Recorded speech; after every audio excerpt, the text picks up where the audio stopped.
धान प्रकृत में छत्तीसगढ़ को जाऊँ अंध होमें बहीचु चाषी मैंने नवीन बाबू आमको अंध कर पांड्या तुम टे आम अंध पुटुला काढ़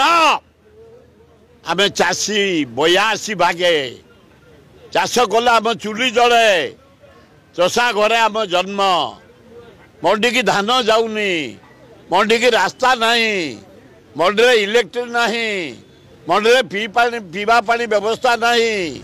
रहा व्यवस्था नहीं आपको तुरंत सब कर चाषी जमती बंचे मंडी धान बिक्री हम चर्चा से धान बाहर राज्य को जाऊँगी चर्चा से बाहर राज्य जाऊँगी समझ जानती